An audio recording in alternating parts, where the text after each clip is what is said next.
It was late, too late, really? The kind of late that makes your mind feel like it's running on autopilot, half awake, half lost in the fog of sleeplessness. I should have been asleep, but something pulled me to the screen. A restless curiosity like a moth to a flame. I had heard of it before, dark web.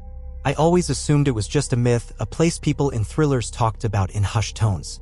But I had made the mistake of browsing late at night, and for some reason that was enough to make me take the plunge. I had no idea what I was getting myself into. It started innocently enough. I was researching something harmless, tech news, a few random threads on Reddit. Then I stumbled upon a link. The dark web, the real thing. The title alone intrigued me, pulling me in like a spider wrapping its prey in web. It's probably just a bunch of rumors, I thought. But I clicked anyway. The screen flickered for a moment before redirecting me. The page was different. The usual bright interface of my usual web browser was gone, replaced by dark backgrounds with cryptic text scattered in the corners. I wasn't exactly on the dark web, but the link felt different, like a dark alley just off the main road. I could have closed the tab. I should have. But I didn't. I was already too deep. The first thing that hit me was a video thumbnail. Simple, unassuming, just a man's face staring directly at the camera. No description. Just the name, Watch If You Dare. Of course, it felt like a dare. I couldn't resist. I clicked. The video loaded, the screen flickering before stabilizing.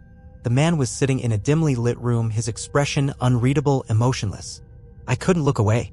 His eyes, there was something wrong about them. Like he was staring through the screen into me. It was unsettling, but the worst part was the sound. It wasn't just the usual muffled audio. No.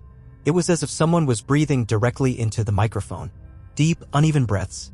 Each exhale was like a shadow crawling closer. But the man didn't speak. His face stayed fixed. And then, without warning, the image cut out. I waited, but nothing happened. It was just a black screen now. For a second, I thought maybe it was a glitch. But then, before I could even move my mouse, my phone vibrated on the table. A text message. It was from an unknown number. Get out of there or you'll regret it. My heart skipped a beat. I stared at the text message, frozen. It was so sudden, so unexpected. My fingers hovered over the phone, unsure whether I should respond, delete the message, or just shut everything down. But my curiosity, my stupid curiosity, got the best of me. I tapped out a reply, my heart racing. Who is this? The reply came in seconds, almost as if the person had been waiting for me to ask. The text was simple but chilling. Turn off your computer. You've made a mistake. I didn't know what to think. The rational side of me screamed that it was just some prank, some twisted person trying to mess with me. But there was a nagging feeling in the pit of my stomach, something wasn't right. I looked at the screen again. The video was still paused, that same man staring at me, his expression still unreadable, but somehow more intense now. The breath on the microphone started again. Deep. Steady. Like it was breathing with me. I didn't even realize I was holding my breath until I exhaled sharply. This was insane. I had to turn it off. I had to get out of here. But as I reached for the mouse, the screen flashed. It was a split-second thing, like a glitch. Then a new page opened, completely different from the one I had been on. It was a message, a text-only message that filled the entire screen. It read, "You're being watched. And you're not alone. They're already in your home." I snapped the lid of my laptop shut so fast that the hinge almost broke. My hands were shaking uncontrollably now. I glanced around my room, nothing seemed out of place, but that didn't help the rising panic. I knew then that I had made a huge mistake. I dipped my toes into something much darker than I had realized. I had tried to go down a path that was never meant for people like me. It was something I could never unsee, a world far from the sanitized, safe corners of the internet I knew. But that wasn't the worst part. A noise came from my hallway. The noise was subtle at first, a soft creak of floorboards, almost imperceptible. But then it came again, louder this time. The unmistakable sound of footsteps, slow and deliberate, just outside my room. My breath hitched. My pulse raced. I froze. There was no one else in the house. I was alone. I tried to convince myself that it was just the house settling, an old pipe, something mundane. But that small, rational voice in my head was drowned out by the panic rising in my chest. I couldn't move. I couldn't breathe. The footsteps were getting closer. I leaned forward, slowly, my heart pounding in my ears, listening for any other sounds. The floorboards creaked again, this time right outside my door. I slowly, almost imperceptibly, reached for my phone. I wanted to call someone, anyone, but my fingers fumbled over the screen. The only thing I could do was text back the number that had messaged me earlier. "Who are you?" I typed. "What's happening? What do you want from me?" The response was immediate. "Turn off your phone. It's not safe anymore." I stared at the message, my hand trembling. I wanted to reply, to ask for more, but then suddenly a sound cut through the silence. The unmistakable sound of my laptop turning on by itself. My eyes shot to the computer. It was open again, the screen glowing brightly. The video was playing. But this time it wasn't the man anymore. It was me. My own face staring back at me from the screen as if it was a reflection. I couldn't move. Couldn't blink. The face in the video was identical to mine. But there was something horribly off about it. The eyes were too wide. The smile too sharp. It was me, but it wasn't me. And then the voice, my voice, came through the speakers. "You can't leave now." It wasn't a question. It wasn't a plea. It was a statement. And just as I began to process what was happening, the door handle to my room rattled. I spun toward it, my stomach twisting with dread. Someone was on the other side. It wasn't just a random intruder. No, this was something worse. The video of me on the screen began to laugh. The sound of the door handle rattling snapped me from my trance. My entire body went cold. The laughter from the screen echoed in my ears, but it felt like it was coming from the door now. It was a strange, guttural laugh, a mocking sound, as if something dark was reveling in my fear. I should have moved. I should have run. But my body was paralyzed, locked in place by a terror I'd never felt before. The door handle turned, just slightly. A soft click, like someone was testing it, trying to see if it was locked. My heart thudded painfully in my chest. I couldn't bring myself to make a sound, to even breathe. I was just waiting for whatever was next. Then, the door swung open with a creak. My stomach dropped. There was no one there. I didn't understand. The hallway was empty, dark, but the door was wide open now, and I could feel something in the air. Something thick, pressing down on me, suffocating me. I could hear the faint buzzing sound from the other side of the house, like an electric hum, but it felt wrong, like the sound was traveling through some invisible void. I was still staring at the open door, barely blinking, when I heard the unmistakable noise again. Footsteps, slow, deliberate, making their way across the room behind me. But when I turned, there was nothing. The room was empty. My breath caught in my throat as I realized I hadn't even heard the footsteps entering. They had just appeared. The air felt colder now. The room felt colder. I glanced back at the screen, my heart skipping a beat. The man's face was back, but this time his lips were moving, forming words, his eyes locked onto mine with a malevolent intensity. "You should have listened. Now you'll see what happens when you don't follow the rules." I could feel my blood run cold. My skin prickled. The room was closing in on me. The video was no longer a passive thing. It was alive, reacting to me, pulling me deeper into its twisted grasp. And then, just as I reached for the mouse to shut it off, the lights flickered. For a second, everything went black.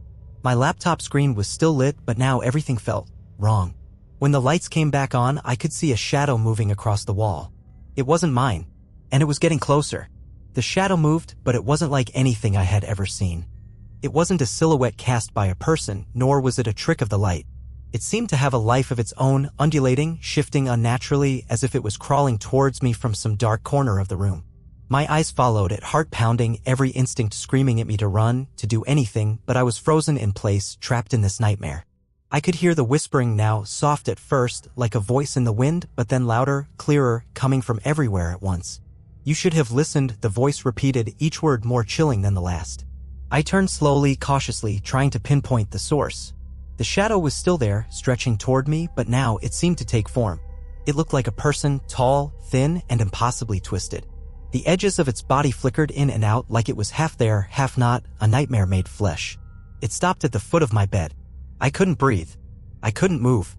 It was standing there, right in front of me, its eyes, or what should have been its eyes, just black voids, sucking in the light.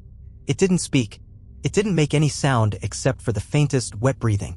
I reached for my phone again, but it slipped from my shaking hands, clattering to the floor. My thoughts were racing, but none of them made sense. Nothing felt real anymore. I looked back at the laptop.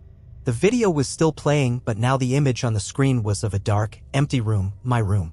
The camera was zoomed in on the corner where the shadow now stood. And then I heard the sound. It was a low, guttural growl coming from behind me, right in my ear. I spun around, but there was nothing there. The shadow hadn't moved. It was still just standing in front of me, watching. And the more I stared at it, the more I realized it wasn't just a shadow. It was something else, something much older, something that didn't belong in this world. I stumbled back, my legs weak, my mind in a panic. "What do you want from me?" I whispered, barely able to get the words out. The shadow didn't answer, but the laptop did. The screen flickered again, and the man's face appeared. But now his smile wasn't just unsettling. It was wrong. His teeth were too sharp, his skin too pale, and the laughter. His laughter filled the room, echoing in my ears, rattling my bones. And then, I heard the words clear as day. "You're part of the show now." Suddenly, my phone vibrated again, snapping me from my dazed state. The same unknown number had messaged me. "Run." I didn't think. I just acted. I grabbed my phone, ran to the door, and bolted out of the room. I wasn't looking back. Couldn't. But even as I ran, I could still hear the sound of footsteps behind me, growing louder with every step I took.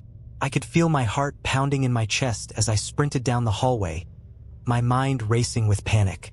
The darkness seemed to stretch endlessly in front of me, the shadows in every corner playing tricks on my eyes. The house felt different now, twisted, unfamiliar. It was as if the walls themselves were closing in, the very air heavy with something dark and suffocating. But it wasn't the house that had changed. It was me. I glanced over my shoulder, unable to resist. And there it was, the shadow moving faster now, just a few feet behind me. It wasn't like a person anymore. It was a blur, a form that didn't belong to any reality I understood. Its outline flickered and distorted as it chased me down the hallway, its movements unnatural, like something from a nightmare. I didn't stop. I couldn't. My phone was in my hand, but I had no idea who I was going to call. I couldn't go to the police, not with something like that chasing me. Who would believe me? I couldn't even believe it myself. But the cold grip of fear tightening around my chest told me that I wasn't imagining any of this. I made it to the front door, yanking at the handle. It wouldn't budge. The lock was stuck. Panic surged through me as I yanked harder, but it was no use. I was trapped. And then I heard the voice again, low but unmistakable. "You're not leaving." The shadow had caught up with me. It was right behind me now, its cold, empty gaze pressing against my back like an invisible weight. I felt it before I saw it, the pressure in the air, the heavy presence looming just inches from my skin. The hairs on the back of my neck stood on end as I turned slowly, bracing myself. But when I looked, there was nothing there. The shadow had vanished. I stumbled back, my breathing ragged, every nerve screaming at me to run, but there was nowhere to go. The house felt smaller now, every room closed off, every escape route blocked. I could still hear the faint hum of electricity, that eerie buzzing sound that seemed to grow louder with every passing second. Then my phone buzzed again. Another text from the same unknown number. "You're already too far in. It's already too late." The words didn't make sense, but they sent a chill down my spine. I looked around, trying to find something, anything to defend myself, but there was nothing. I was alone. The shadow, the whispers, the laughter, they were all real. But as I stood there, trying to figure out my next move, I felt something even worse than fear. I felt watched. My eyes darted around the room, scanning the corners, the ceiling, the floor. And that's when I saw it. The reflection. In the window. It was my face. But it wasn't. The reflection was moving on its own, smiling wide, the eyes dark and empty. It wasn't me anymore. I didn't have time to scream. I froze, my eyes locked on the reflection in the window. It was me, but not me. The expression in the reflection was twisted like a grotesque parody of my face. My mouth stretched into a grin that wasn't mine, far too wide, too unnatural. The eyes, though, those were the worst. They were black, deep pits empty of any humanity. They stared back at me with a malevolent hunger that chilled me to my core. I couldn't look away. The reflection smiled at me and then it moved. It wasn't just a reflection anymore, it was something else. Its hand lifted, mimicking my own, but I wasn't moving. I wasn't controlling it. It reached toward me through the glass, its fingers stretching unnaturally long, tapping against the window pane. "You can't escape," the reflection whispered, its voice distorted and hollow like it was speaking through a deep void. My heart thudded in my chest. I could feel my skin crawl as if the reflection's hand was somehow touching me, even though the glass was cold and unbroken. I stepped back, my legs shaking beneath me, but the reflection's fingers never stopped. They tapped once more, a rhythmic sound that echoed through my skull. I had to get out. I had to leave. I couldn't stay in this house any longer. Without thinking, I turned and ran toward the back door, my mind racing. The house felt like it was shifting around me. Every corner, every wall seemed to close in, narrowing the space until there was no escape. But I couldn't stop. I couldn't just give up. I reached the back door and pulled at the handle with frantic desperation. This time it gave way, creaked open, but what I saw on the other side wasn't what I expected. The yard was wrong. It wasn't the yard I knew. The grass was overgrown, twisted in unnatural patterns. The trees were bent and gnarled, their branches reaching out like skeletal fingers, clawing at the sky. The sky itself was dark, a swirling mass of black clouds that seemed to pulse with a faint, unnatural glow. But the worst part? The shadows were moving. They weren't just static, waiting for me to step outside. They were alive, crawling across the ground, skittering like insects, as if they had a mind of their own. I stepped back, the door slamming shut behind me, trapping me inside once again. "You're not getting out," the voice hissed from behind me. It wasn't just from one place, it came from all around me, a chorus of whispers, 1,000 voices that sounded like my own. I turned in a panic, scanning the room. The walls were beginning to shift, bending inwards, the space distorting around me like something out of a fever dream. The air felt heavier, thick with something dark, oppressive, like the house itself was alive and it was closing in on me. I couldn't take it anymore. I couldn't breathe. The walls seemed to pulse with a dark energy, and I realized this wasn't just a house anymore. It had become something else, something alive, feeding off my fear, feeding off my desperation. "You were never supposed to see this," the voice said, more clearly now, as if it was standing right beside me. I felt it whisper in my ear, cold and chilling. I snapped around to face it. But there was nothing. Couldn't breathe. I couldn't think. The walls were closing in, the air thick and suffocating, as if the house itself was alive and tightening around me. Every shadow, every flicker of movement felt like it was coming for me, like the very space around me was turning against me. I stumbled back, my heart hammering in my chest, desperately searching for an escape. The voices grew louder. They weren't just whispers anymore. They were screams, a cacophony of sound, all echoing in my head, drowning out everything else. "You should have listened," the voice hissed again, sharp and twisted, like it was coming from everywhere. "You can't escape this. You're part of it now." I turned, eyes darting from corner to corner. The air was thick with malice. I was trapped. There was no way out. I had tried everything, every door, every window, every possible escape route. But they were all sealed. I was locked inside this nightmare, this twisted reality that was consuming everything around me. Then something caught my eye, my reflection, not in a mirror, not in glass, but in the shadows. It moved, just like before, but this time it wasn't alone. There were dozens of them, shadows, all contorting into shapes that mirrored me, each one wearing that same twisted grin. Their eyes were black pits, their mouths stretched impossibly wide, teeth sharp and jagged. They were all watching me, waiting, and then I felt it. Cold fingers like ice, brushing against the back of my neck. I whipped around, but there was nothing there, just empty air. The laughter started again, that same hollow, mocking sound that seemed to shake my very soul. "It's too late," the voice whispered, this time right next to me. I spun around, but no one was there. The laughter grew louder, more frantic. And then, as I looked at the laptop once more, the screen blinked. It was just a black void now, but in the center, slowly, a single line of text appeared. "You're not alone, and you'll never leave." And then it clicked. The house wasn't haunted. It wasn't cursed. The screen wasn't just showing images. It was pulling me into it. I had been a part of it all along. The house, the reflection, the shadows, they were all just a part of the game. A game that I had started by clicking that link, by allowing myself to fall deeper into the dark web. I wasn't just being watched. I wasn't just being hunted. I had become the game. I tried to scream. I tried to fight back. But my voice wouldn't come. My body wouldn't move. I was trapped in the very world I had feared, in the world I had unleashed. And no matter how hard I tried, I could never escape. The last thing I saw before everything went dark was the reflection of me, smiling,